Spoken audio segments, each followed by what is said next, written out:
EC 111 Lecture 9 Set 4 Modularized Design.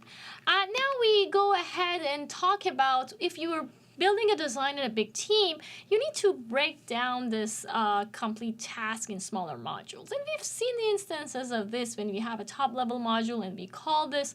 This is really the standard in practice. It's easier to design. It's easier to debug.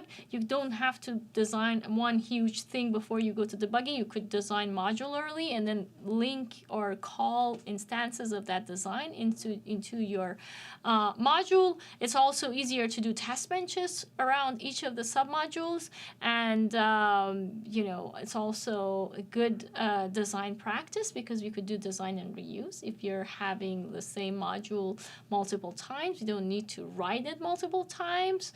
But of course, we also could think about that as a way to do optimization of resources as well.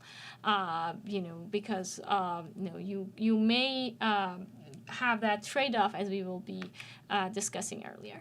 Let's just go through an example. I'm not going to go through the details of this. I just want to show a little bit more complex design that needs a little bit more steps than what the silly functions we've been calling so far in the class, but it requires some modularized thinking or modularized design.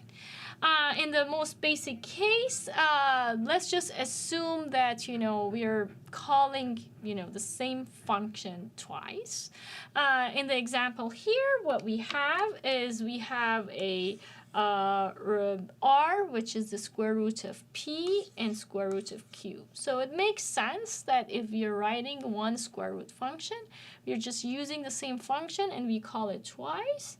And this is basically designing a separate module. Remember what happens if we're doing a design. We can of course instantiate this module twice. And then if you call this module twice, we are going to create two pieces of hardware, or we could schedule it using kind of the registers like finite state machine that we've seen earlier by passing the variables through the same hardware and then getting the result and then storing it and then passing variables and storing it and go on with that.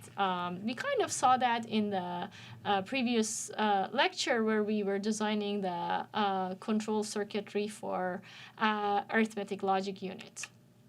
Anyways, let's go to the modularized design example. Here, we have a square root unit.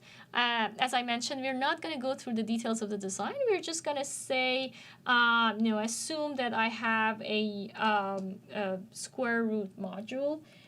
Like it has been shown here, and I'm defining the parameters, which is basically the width and of these Q and R, or the results and the original value, but also because the original value, whatever it is, the width of the output is going to be half of that. And then, here are some submodules that I'm defining to make my life easier. And now what, is going to happen is, I'm going to have, these bells and whistles around the program, which I'm not going to go in details. There are these two commands, gen, var, and generate, which are interesting variable. We will see them later in the course, but the way they are used is they actually are pretty much very unique in the sense that when you use these commands, you could generate more hardware using the gen-var in this loop. So basically, the for loop is going to generate more hardware. You have to be very careful with this because this could generate a lot of hardware, and debugging such things sometimes, becomes a hassle. But anyways, let's come back to our example. Here, I'm going to go call this square root unit with the parameters, and then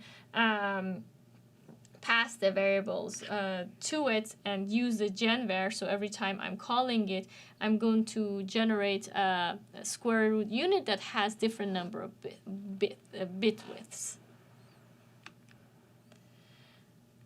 And now this is the important part of the function. So, as I said, the details of what we do, for example, using the genvar is not that important here. What I want to emphasize is I want to have, a parameter which I define, which is basically the length of the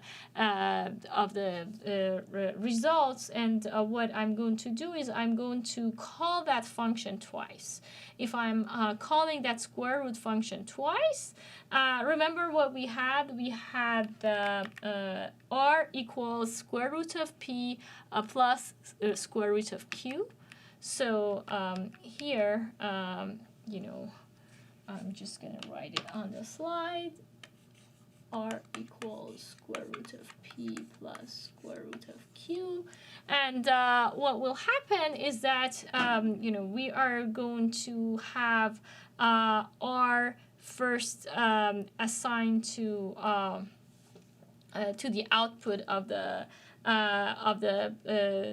first module, which is p. And then I'm going to go to the next state where the r is equal to square root of p. Then I'm going to go and compute the square root of q. And then I'm going to have r plus that. So basically, I'm going to have, at the end of calling this, I'm going to have this state function that controls which of this, the previous result of the square root, and then I call that again in the next state. I'm going to add the square root of q, and then I'm done with my modularized design. Basically, I'm going to instantiate the module, then I'm going to read the output and then send the output again to the module, and then read the output, and then at the end I have these two. In the next set, we will be talking about handshaking, where the multiple sequences of the modules called are not as simple. So we need to have more complex way to do handshaking between them.